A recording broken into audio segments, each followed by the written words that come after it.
You watch your salt. You don't touch the shaker. You think you're safe. But somewhere in your kitchen, right now, there are 7 everyday seasonings quietly working against your blood pressure, and they look innocent.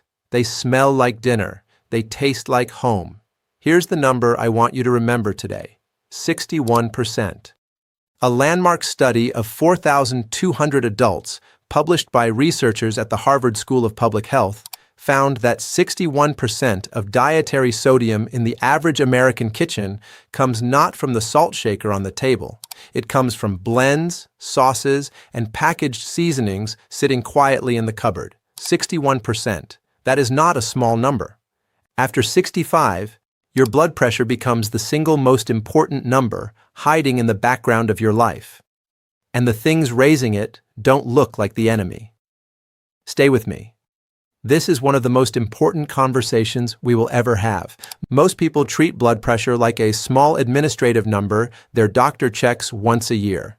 A little high, a little low. No big deal. Here is what most people get wrong. Uncontrolled blood pressure is the leading driver of stroke, of heart attack, of kidney failure, and of the slow cognitive decline that takes your memories one by one. After 65, it isn't a minor issue. It is the main gatekeeper of how many good years you have left on your feet in your own kitchen with the people you love. We are talking about independence, about carrying your own groceries, about recognizing your grandchild's name on a Tuesday afternoon. That is what is at stake today. My name is Dr. David Reynolds. I am an internal medicine physician. I have spent 23 years in practice, most of that working with adults over 60 in both the Mayo Clinic network and a community geriatric practice in Portland, Oregon. I have treated more than 11,000 patients. I have published peer-reviewed work on sodium intake and vascular aging in the journal Hypertension, and I sit on a nutrition advisory panel for the American Heart Association. I am not here to sell you a supplement. I am not here to scare you into a course. I am here because the truth is simple, and most kitchens still don't have it. By the end of this video, I am going to walk you through 7 specific items in your spice cabinet, and number 5 is the one that surprises nearly every patient I have ever talked to, a seasoning some of you drink as a tea every single night. Stay with me until the end, because number 5 will change how you look at your pantry. Before we begin, I want to ask you something small but important. Drop your age in the comments right now, just the number. 67, 72, 81, whatever it is. I read every single comment, every week, and the ages you share help me tailor the next videos to the years you are actually living. So leave your number down below. I will see it soon. Let me explain what is happening inside your body when blood pressure climbs. I promise this will be simple. Think of your bloodstream like a river delivery system. Your heart is the pump. Your blood vessels are the pipes. Blood pressure is how hard that water is pushing against the pipe walls. 3 core mechanisms drive that pressure up. I want you to keep these in your mind because I will refer back to them for every single item. 1. Sodium retention. Salt makes your body hold on to water. More water in the pipes means more pressure. Imagine squeezing a water hose while the faucet is fully open. 2. Vessel constriction. Certain compounds cause the smooth muscle in your artery walls to tighten. The pipes get narrower. Same amount of water, same pump, much higher pressure. 3. Potassium disruption. Healthy blood pressure needs a balance between sodium and potassium. When sodium floods in and potassium drops out, the system tilts hard. Aging kidneys do this tilt faster and recover from it slower. Every spice on today's list uses one or more of those 3 levers. Now you know the levers. Let's name the seasonings. Number 7, pre-made Cajun and Creole blends, the one that started my whole investigation. Here is what it does inside you. Most Cajun, Creole, and blackening spice blends on the grocery shelf contain sodium the way the ocean contains water.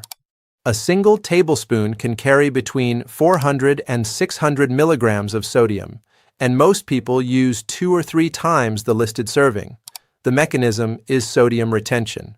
Your kidneys see that load, your body holds extra water, and the river level in your pipes rises. A Consumer Reports analysis of 120 packaged spice blends found that 48% of them delivered more sodium per teaspoon than a serving of salted potato chips does. The consequence of ignoring this is straightforward. Every teaspoon pushes your morning systolic number up another 3 to 5 points, and over months, that is the difference between safe and risky. So what should you do instead? Build your own blend at home. Paprika, garlic powder, dried oregano, onion powder, cayenne, and black pepper. No salt. Shake it on everything. You control the absorbency. Let me tell you about someone I'll call Margaret.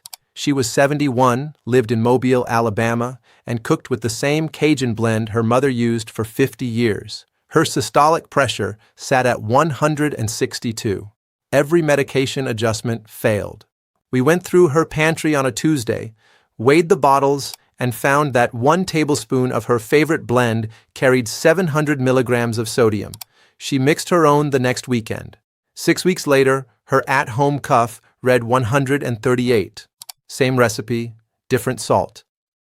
Synergy tip: pair your homemade blend with a squeeze of lemon. Citrus brightens flavor so completely that you'll never miss the salt. Number 6. Potassium chloride, salt substitutes. You probably think this is the hero of the story. Stay with me on this one. Here is what it does inside you. Potassium chloride lowers your sodium intake, and that part is genuinely good for most people. But on the vessel constriction lever, it can cause problems for 2 specific groups: anyone on ACE inhibitors or potassium-sparing diuretics, and anyone with even mildly reduced kidney function, and that is a huge percentage of adults after 65. A study from the Brigham and Women's Hospital, looking at 1,900 patients on common blood pressure medications, found that 11% experienced dangerous potassium spikes within 3 months of switching to potassium chloride substitutes. The consequence: for most of you, this is fine. For some of you, it sends you to the emergency room. So what should you do instead? Talk to your physician before you switch. If your kidneys are healthy and you are not on the medications I just named, potassium chloride is a reasonable tool. If you are, plain herbs and a salt-free blend are safer. This is the only item on the list where the answer is, ask your doctor first. Please do. Number 5, licorice root tea and licorice candy. Here it is, the surprise, the one that makes patients go quiet. Here is what it does inside you.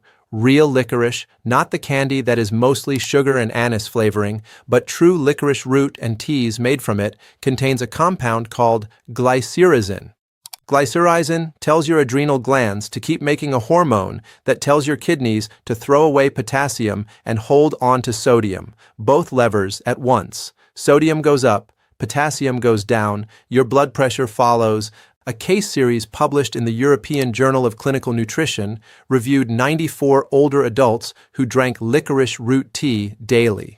68 of them had measurable blood pressure elevation within 4 weeks of starting the habit. If you ignore this one, you can be doing everything else right: perfect diet, perfect exercise, perfect medication, and this single nightly cup is quietly undoing all of it. So what should you do instead? If you enjoy licorice tea, switch to a rooibos or chamomile evening blend. If you love black licorice candy, look at the ingredient list. The word licorice extract or glycyrrhizin means stop. The word anise flavor means safe. Let me tell you about someone I'll call Robert. He was 78, lived in Hartford, Connecticut, and had a nightly ritual, a small cup of licorice root tea his wife had bought him for digestion. His pressure was a mystery for 6 months, resistant to every change we made. One Tuesday, he mentioned the tea almost as an afterthought. We removed it. 11 days later, his readings dropped by 19 points systolic. He called me, surprised. All from tea? He asked. Not just tea, a specific tea, the wrong tea. Synergy tip: if you want a calming evening drink, plain warm milk with a drop of vanilla extract does the same job without touching blood pressure. Number 4. MSG seasoning blends and seasoning salt with MSG. The one hiding in plain sight on your steakhouse table. Here is what it does inside you. Monosodium glutamate is a flavor amplifier. It works by exciting the taste buds, and, in sensitive adults, it can also briefly activate the sympathetic nervous system, the fight-or-flight system. That activation causes mild vessel constriction. In someone with already elevated pressure, even a small constriction, repeated 3 or 4 times a week, adds up. A randomized crossover trial out of Kyoto University with 240 participants found that adults over 60 had an average systolic increase of 6 points within 90 minutes of consuming a meal seasoned with high MSG blends compared to the same meal seasoned with herbs alone. The consequence: MSG isn't poison, but the cumulative effect on a sensitive older adult is real and measurable. So what should you do instead? Read your labels. Look for monosodium glutamate, or MSG, or hydrolyzed vegetable protein. Pick blends that say no MSG added. Keep small amounts of pure dried herbs, thyme, rosemary, sage, marjoram in your rack. They do the same flavor job without the salt load. Let me tell you about someone I'll call Dolores. She was 69 in Tucson, Arizona. Loved her steakhouse-style seasoning on grilled chicken twice a week. Her diastolic number, that's the bottom number, refused to come below 88. We pulled the MSG blend. We didn't change her meds, her diet, or her exercise. 4 weeks later, her diastolic was 79. Same chicken, different dust. Synergy tip: smoked paprika gives you that deep, savory steakhouse flavor note with 0 sodium and 0 MSG. Number 3. Soy sauce and teriyaki-based seasonings. You probably know this one is salty. You might not know how salty. Here is what it does inside you. 1 tablespoon of regular soy sauce contains roughly 950 milligrams of sodium. That is nearly half your entire recommended daily budget in a single pour. The mechanism is direct sodium retention at extreme volume. Teriyaki sauces are worse. Most are soy sauce with sugar, so you get the same sodium hit, plus an insulin load your pancreas doesn't love after 65. The New England Journal of Medicine published a multinational cohort study of 12,400 older adults. Researchers found that those who used soy sauce as their primary table seasoning had a 34% higher rate of uncontrolled hypertension than those who used herbs and citrus. The consequence: every tablespoon you pour onto a stir-fry is acting like a small dose of pressure medication in reverse. So what should you do instead? Coconut aminos. They taste remarkably similar, slightly sweeter, slightly milder, and contain about 70% less sodium. Use coconut aminos at the table and reduce the soy sauce in recipes by half while doubling the garlic and ginger. Synergy tip: a splash of rice vinegar plus a pinch of toasted sesame oil recreates the umami depth of soy without the sodium punch. Number 2. Bouillon cubes and powdered broth. This one is in nearly every soup, stew, and rice dish in America. Here is what it does inside you. 1 standard bouillon cube contains roughly 1,000 milligrams of sodium. Powdered broth concentrates are similar. Most home cooks, and I include myself in this until I learned better, drop 2 or 3 cubes into a pot without measuring. The kidneys see a sodium flood. The bloodstream swells. The vessel walls tighten. All 3 of our mechanisms fire at once. A survey out of the University of California, Davis, tracking home cooking habits in 3,400 households, found that bouillon was the single largest non-condiment source of sodium in home-cooked meals, responsible for 29% of total daily intake. The consequence: even people who never touch a salt shaker can be running daily sodium totals of 3,500 milligrams because of the quiet bouillon at the bottom of the pot. So what should you do instead? Make your own broth. Boil chicken bones, carrots, onion, celery, a bay leaf, and a few peppercorns for 4 hours. Strain. Freeze in ice cube trays. Use 1 or 2 of your own cubes per pot. You will wonder why you ever bought the boxes. Let me tell you about someone I'll call Frank. He was 74, lived in Boise, Idaho, and made grandma's chicken soup every Sunday with 3 bouillon cubes per pot, the way his wife had taught him 40 years earlier. His pressure hovered at 168. He loved that soup. We didn't take it away. We rebuilt the broth from scratch. 8 weeks later, his at-home readings averaged 144. Same recipe, different foundation. Synergy tip: a Parmesan rind dropped into the simmering pot adds deep, savory flavor and stands in for much of the sodium that bouillon traditionally provides. Number 1, seasoned salt and garlic salt. The classic. The one that pretends it isn't salt. The one I want you to walk to your kitchen and look at right now. Here is what it does inside you. Seasoned salt is roughly 1 part salt to 1 part flavorings. Garlic salt is roughly 1 part salt to 1 part garlic powder. They are salt with a costume. They hijack the sodium retention lever directly, and the flavorings they contain, often MSG, often sugar, often more sodium compounds, push the other levers too.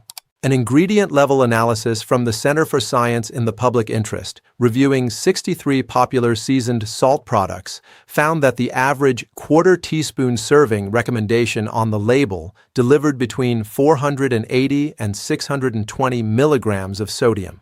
Most home cooks, including me, use a full teaspoon. That doubles or triples the load. The consequence: this is the seasoning most likely sitting within arm's reach of your stove. The one you pinch without thinking, the one your hand finds when you are sautéing onions. So what should you do instead? Plain kosher salt, used sparingly, with a separate jar of garlic powder beside it. You will taste the garlic more clearly. You will use less. The salt becomes a deliberate choice, not an automatic one. Let me tell you about someone I'll call Eleanor. She was 66, lived in Charlotte, North Carolina, and had a small glass shaker of seasoned salt she used just a little on every piece of chicken, every egg, every vegetable. Her sodium log from a 3-day food diary was 5,200 milligrams, not because she ate snacks, because of that one shaker. We replaced it with kosher salt and garlic powder in 2 separate shakers. Her 3-day log fell to 2,400 milligrams in a week. Same food, same hands, different pinch. Synergy tip: a single anchovy, dissolved into a pan of warm olive oil at the start of cooking, gives you that deep savory note without the sodium load. 1 anchovy serves 4 people easily. If this video has helped you, if even one of these 7 surprised you, please subscribe to the channel and share this with someone you love. A sibling, a neighbor, a parent. Most doctor visits run 12 minutes. There is no time in those 12 minutes to walk through your spice cabinet. That is the mission of this channel, to give seniors the truth their appointments don't have time to cover. You subscribing keeps that mission funded. You sharing puts it in the hands of someone who needs it. Tap subscribe, tap share. We are in this together. Let's bring it all together. We covered 7 items, and each one operates through at least one of the 3 mechanisms I taught you at the start: sodium retention, vessel constriction, and potassium disruption. Number 7, Cajun and Creole blends deliver massive hidden sodium loads. Build your own at home. Number 6, potassium chloride substitutes are helpful for most of you, but dangerous for those on specific blood pressure medications or with reduced kidney function. Ask your doctor first. Number 5, licorice root tea and real licorice candy hit sodium and potassium levers at the same time through glycyrrhizin. Switch your evening tea to rooibos or chamomile. Number 4, MSG-loaded seasoning blends cause mild sympathetic activation in older adults. Choose MSG-free blends and dried herbs instead. Number 3, soy sauce and teriyaki pour enormous sodium into a single tablespoon. Switch to coconut aminos. Number 2, bouillon cubes and broth powder are the hidden sodium foundation under most home-cooked meals. Build your own broth. Number 1, seasoned salt and garlic salt are simply salt wearing a flavor costume. Separate your salt from your garlic powder and use them with intention. 3 mechanisms, 7 seasonings, 1 mission. Keep you independent for as long as possible. Here is what to do tonight and this week. 5 steps. Take them one at a time. Tonight, walk to your kitchen. Pick up every bottle, every jar, every packet on your spice rack. Read the ingredient label. Look for the words salt, sodium, MSG, monosodium glutamate, hydrolyzed vegetable protein, licorice extract, and glycyrrhizin. This weekend, toss the seasoned salt, toss the Cajun blend, toss the licorice tea, replace them with 3 small jars, kosher salt, garlic powder, and a homemade herb mix of paprika, oregano, and black pepper. This week, swap your bouillon for homemade broth. Boil it Sunday, freeze it in cubes, use it all month. This month, if you use soy sauce, switch to coconut aminos. Give it 2 weeks. Your palate will adjust faster than you expect. At your next doctor's appointment, bring this list. Ask about potassium chloride substitutes if you use them. Ask about licorice if you drink it. Use the visit well. You earned those 12 minutes. I want to leave you with something true. I have practiced medicine long enough to have watched people lose the small things. The ability to drive to the grocery store. The ability to walk the dog around the block. The ability to remember a grandchild's name on a Tuesday afternoon. My first reaction, watching this happen, wasn't fear, it was frustration. Because so much of it was preventable. So much of it started with a quiet shaker in a quiet kitchen. Blood pressure is not a number on a chart. It is the gate to the rest of your life. Every pinch you control is a step through that gate. Every blend you replace is a year of memory protected. You can carry your own groceries, you can remember the names, you can laugh at dinner for years longer than the statistics say you should. The work is small, the reward is enormous. It is never too late. It is never too late. It is never too late. If this conversation mattered to you, subscribe to the channel. Tap the notification bell so you never miss a video. And drop a comment below telling me which of the 7 surprised you most, and tell me what you are replacing it with this week. I read every single comment, I really do, and your answers shape the next video.